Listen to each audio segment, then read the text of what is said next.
Să le dea Dumnezeu gândul cel bun. Și să ne dea Dumnezeu gândul cel bun. Începe weekendul, dragi prieteni, dar să nu uităm, peste 2 zile, duminică, pe 28 septembrie, au loc niște alegeri foarte importante în Republica Moldova. 3 milioane de români, destinul a 3 milioane de români, mulți dintre ei și cetățeni, pentru că au obținut cetățenia română și astfel apartenența la spațiul liber din Uniunea Europeană, inclusiv la spațiul Schengen, vor merge să voteze viitorul. Acum, eu nu vreau să îndemn oamenii să voteze într-un fel sau în altul, ci vreau doar să atrag o atenție a cetățenilor din Republica Moldova cu drept de vot și a cetățenilor din România care au drept de vot în Republica Moldova, că Rusia vrea să deschidă un nou front.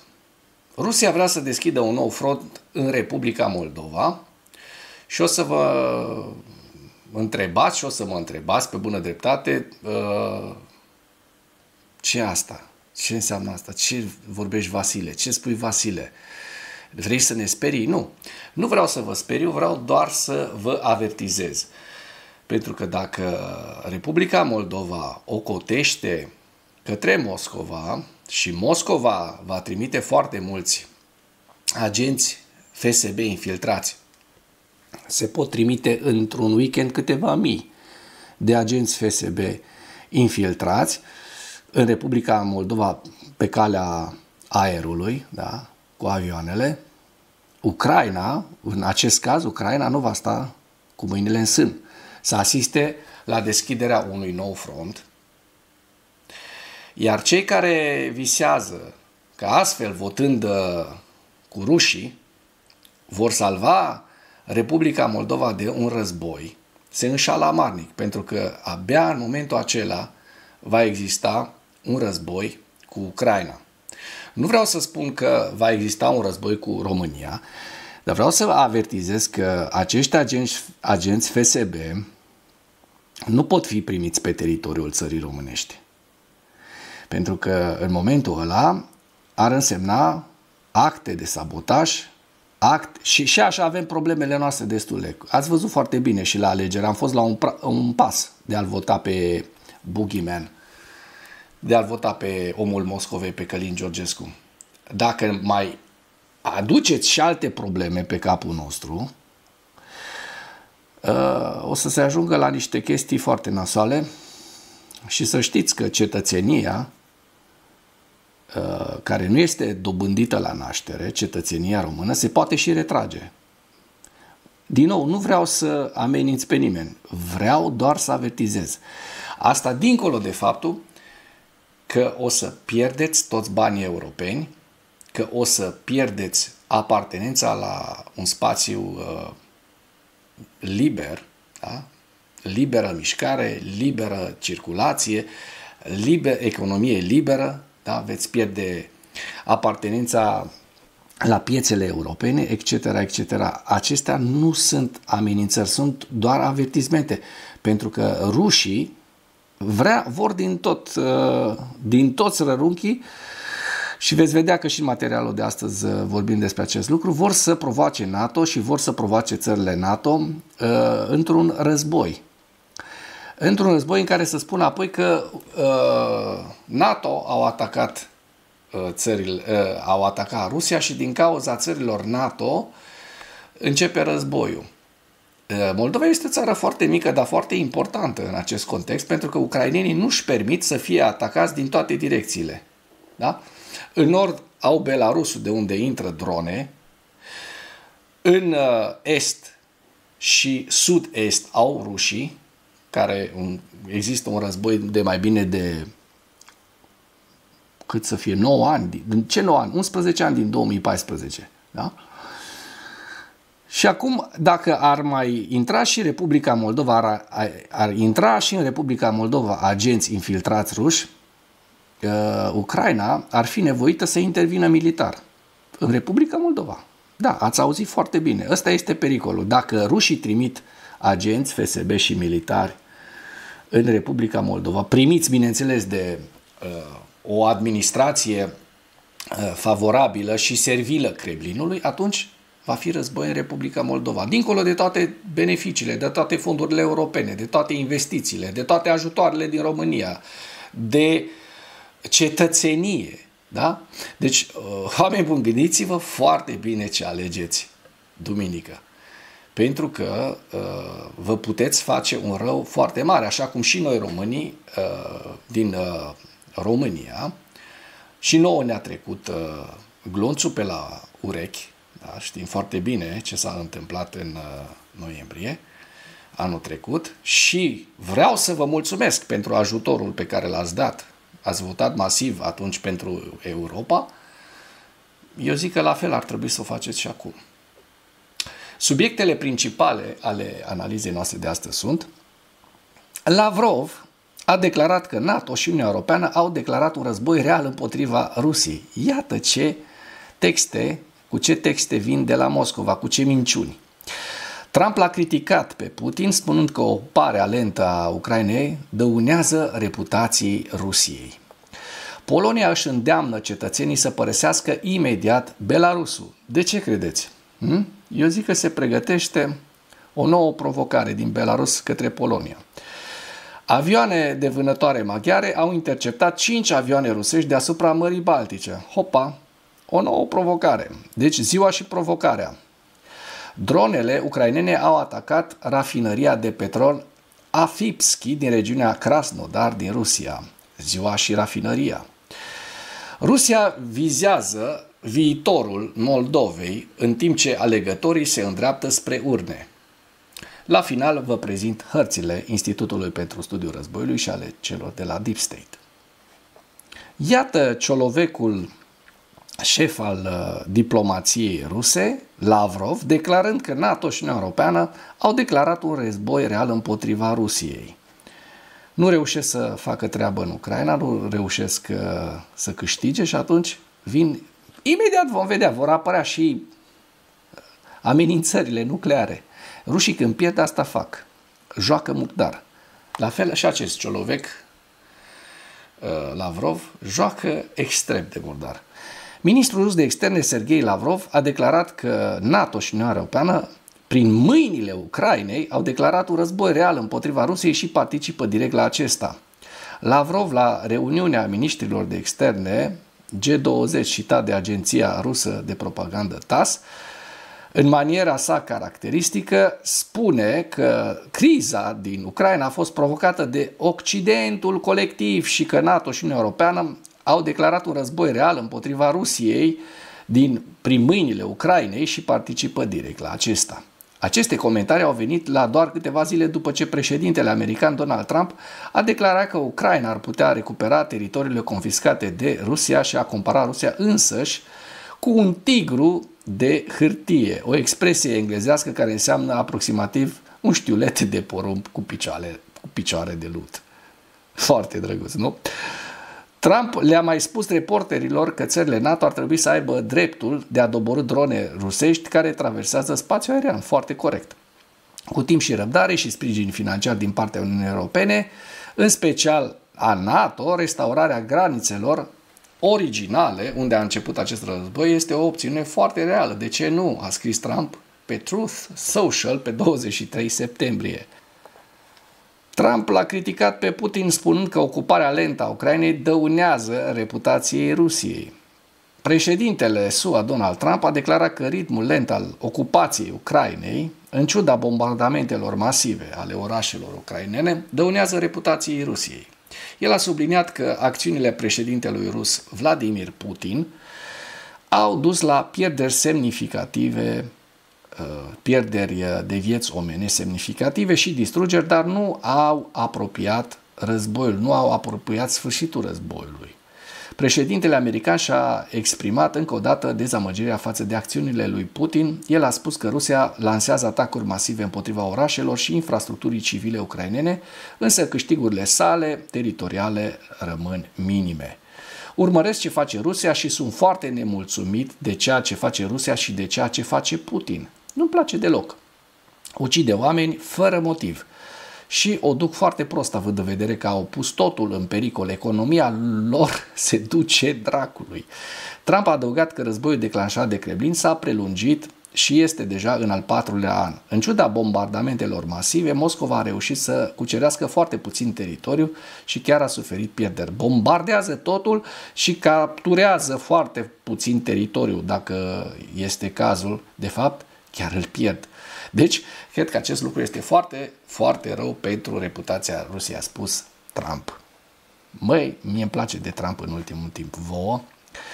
Polonia își îndeamnă cetățenii să părăsească imediat Belarusul. De ce oare? Urmează noi provocări rusești de pe teritoriul Belarusului. Asta spun eu, asta vom vedea.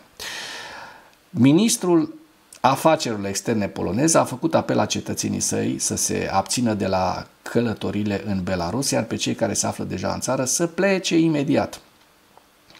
Ambasada Poloniei la Minsk spune că a menționat că decizia a fost luată din cauza tensiunilor crescânde din regiune, a războiului în curs și a arestărilor arbitrare repetate ale cetățenilor polonezi în Belarus.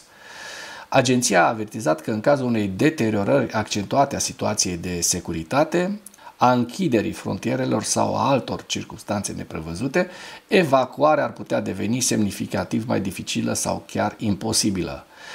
Ministerul Afacerilor Externe face apel la cetățenii polonezi care rămân în Republica Belarus să părăsească imediat teritoriul său folosind mijloace comerciale și private disponibile. Urmează ceva în Belarus. O nouă provocare, că rușii asta fac, provoacă în continuare în țările NATO și apoi tot ei se dau răniți. Avioanele de vânătoare maghiare au interceptat 5 aeronave rusești deasupra Mării Baltice. Comandamentul aerian NATO a raportat joi 25 septembrie că 2 avioane de vânătoare Gripen maghiare au interceptat 5 avioane militare rusești. Mă întreb de ce doar 2 au fost trimise să intercepteze 5. Deci mi se pare ok. Mi se pare un detaliu destul de așa, dubios. Potrivit adevărului ucrainean, citând o declarație a comandamentului forțelor aeriene NATO, spune, conform relatărilor, avioanele de vânătoare rusești Su-30, Su-35 și 3 avioane de vânătoare MiG-31 au survolat Marea Baltică în apropierea spațiului aerian leton. Avioane de vânătoare Gripen maghiare au decolat de la baza aeriană lituaniană din Šiauliai pentru a intercepta aeronave rusești. Ungaria demonstrează angajamentul alianței față de apărarea și securitatea statelor baltice și a flancului lor estic, se arată în declarație. Vedem niște fotografii făcute de către comandament, da? Cu avioanele rusești care au intrat, s-au apropiat, nu au intrat, de spațiul aerian leton. Dronele ucrainene au atacat rafinăria de petrol Afipski din regiunea Krasnodar, Rusia. Iată cum ard, precum torțele. Да, нахуй, ёбаная нефтебаза, блядь.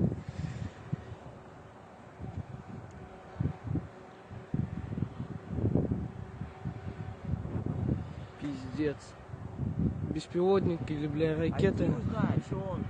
În noaptea de 25 spre 26 septembrie, dronele ucrainene au atacat rafinăria de petrol Afipski din Krasnodar, Rusia, provocând un incendiu la una dintre unități.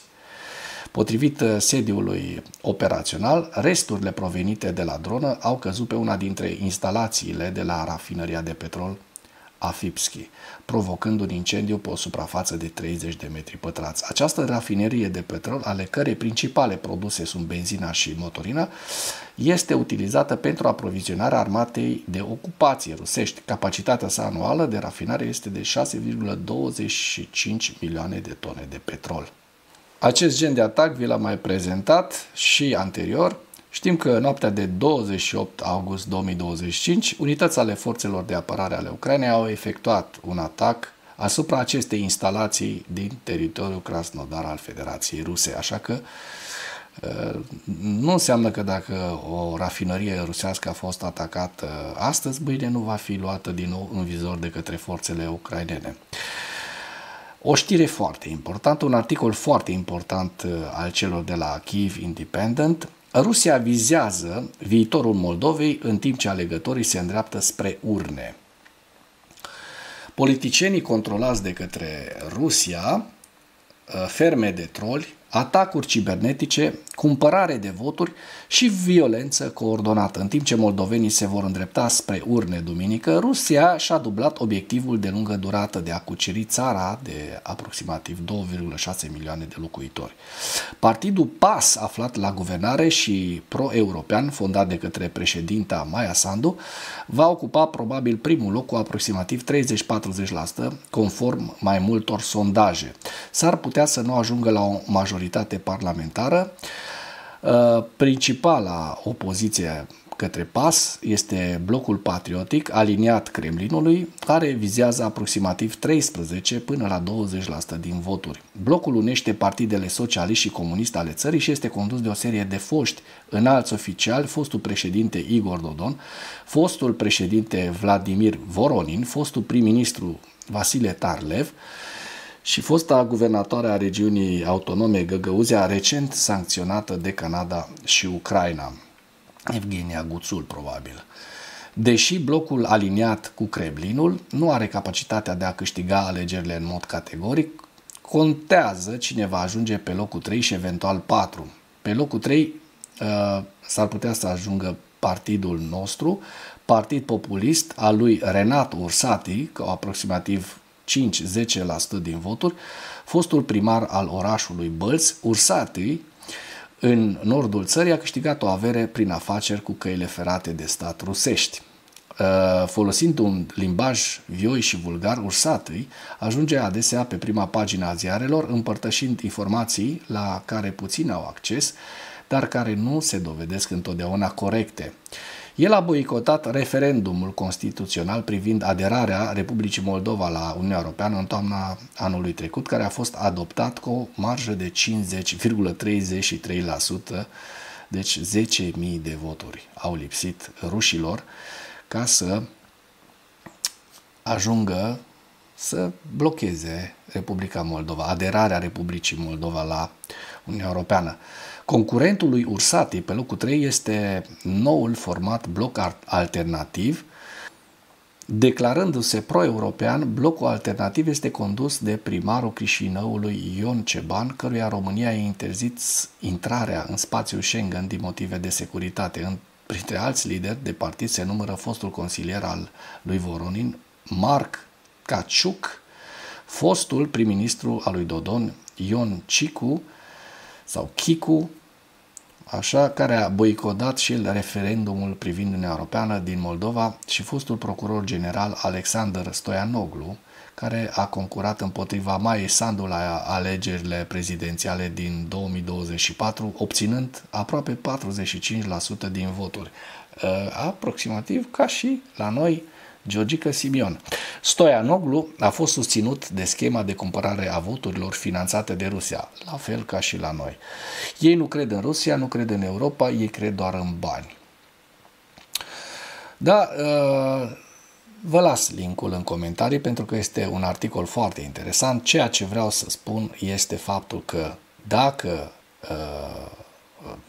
Moldova nu va reuși să voteze varianta europeană, să dea o majoritate consistentă Maiei Sandu, partidului PAS, atunci, așa cum vă spuneam, Rusia ar putea deschide un nou front în Republica Moldova prin trimiterea de spioni și de militari, pentru că nu e așa, aeroportul de la Chișinău va fi deschis, iar Cioloveci abia așteaptă să trimită agenți FSB, agenți GRU, militari de elită pentru a crea noi provocări către Ucraina. Deci, votând cu rușii și sperând că veți avea pace, va fi exact contrariu, pentru că pace cu rușii am văzut foarte bine și ați văzut foarte bine în ultimii 11 ani ce pace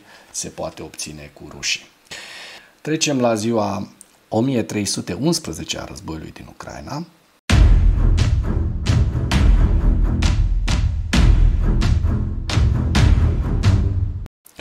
Și în ultimele 24 de ore, rușii au avut pierderi semnificative, 940 de militari, 2 tancuri, 14 vehicule blindate de luptă. Și vedeți lista cu pierderile rusești în această imagine. Trecem la hărțile Deep State.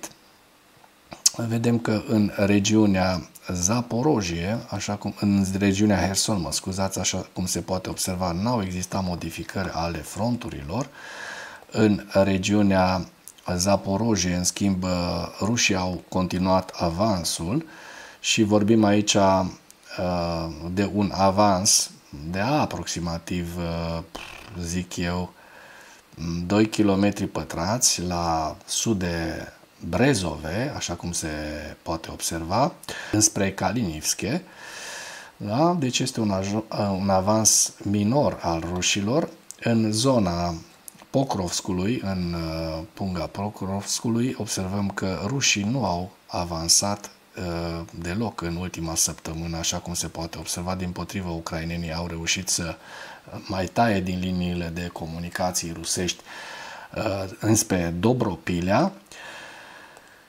Dacă dăm un ochi pe Chasov Yar, vedem că frontul este intact, însă rușii au reușit să înainteze către Siversk, așa cum se poate observa la nord de Siversk. Este un avans destul de semnificativ al rușilor.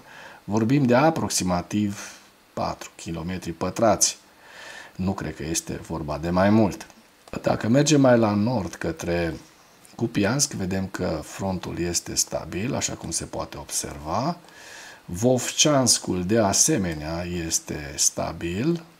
Și dăm un ochi și pe regiunea Sumă și în această regiune lucrurile sunt stabile. Deci rușii au reușit, așa cum spune și Donald Trump în ultimul timp, niște avansuri din astea de hârtie.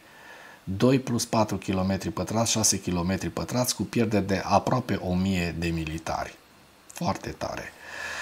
Trecem la evaluarea campaniei ofensive rusești în viziunea Institutului pentru Studiul Războiului la 25 septembrie, cu principalele știri. Ministerul Rus al Apărării continuă să-și umfle artificial afirmațiile privind avansul în Ucraina pentru a susține narațiunea falsă a Kremlinului, conform căreia o victorie rusă în Ucraina este inevitabilă. Institutul pentru Studiul Războiului estimează că Ministerul Apărării rus își umflă avansurile pretinse cu 36% în regiunea Lugansk, 33% în regiunea Donetsk, 5% în regiunea Zaporojie, 83% în regiunea Dnepropetrovsk, 112% în regiunea Harkiv și 6% în regiunea Sumă. Da? Asta este cât mai mulți cioloveci la hectar, ceva de genul ăsta. Da, ei pierd foarte mulți cioloveci la hectar și, de fapt, nu cuceresc hectarele pe care declară că le cuceresc. Se pare că forțele rusești își rearanjează forțele pentru a se pregăti pentru operațiuni ofensive în mai multe sectoare ale frontului, dar nu dispun de forțe și mijloace necesare pentru a susține aceste operațiuni simultan. Lucru care este foarte bun. Se pare că ofensiva rusească din Kupiansk este vulnerabilă din cauza lipsei de forțe suficiente pentru a susține operațiuni ofensive simultane împotriva orașului Kupiansk și altor câteva zone de-a lungul frontului. Oficialii ruși au recunoscut în privat că Rusia este responsabilă pentru incursiunea din 19 septembrie a 3 avioane de interceptare MiG-31 în spațiul aerian estonian. Oficialii ruși au continuat încercările de a convinge administrația Trump să permită Rusiei să continue războiul împotriva Ucrainei fără impedimente, în urma comentariilor președintelui american Donald Trump din 23 septembrie, care a subliniat că Ucraina are capacitatea de a-și recuceri întreg teritoriul. Kremlinul intenționează să separe să aloce mai puține fonduri pentru apărarea națională în 2026 decât 2025, dar a recunoscut că crește unele taxe pentru a finanța apărarea și securitatea. Kremlinul caută probabil diferite căi pentru a strânge fonduri pentru cheltuielile de apărare și securitate națională, fără a agrava tensiunile socioeconomice existente. Rusia continuă să sufere de penuria de benzină în Rusia și în Ucraina ocupată din cauza atacurilor repetate ale Ucrainei asupra rafinăriilor de petrol rusești, adică pe rușii paște falimentul. Forțele ucrainene au avansat lângă Veliko-Mihailivka, forțele rusești au avansat lângă Liman și în interiorul proeminenței Dobropilea. Și la final vă prezint hărțile Institutului pentru Studiul Războiului la data de 25 septembrie cu direcția nordică regiunea Sumă, Harkiv, Veliki Burluk, Lugansk, Borova-Liman, Siversk, Donetsk, Kostiantinivka, Druzhivka, Dobropilea, Pokrovsk, Dnepropetrovsk, Zaporojie și Herson. Și cu acest ultim detaliu închei materialul nostru de astăzi cu îndemnul. Dacă ați găsit informații utile în acest videoclip, nu ezitați să-l distribuiți pentru a ajunge la cât mai multă lume. Mulțumesc mult!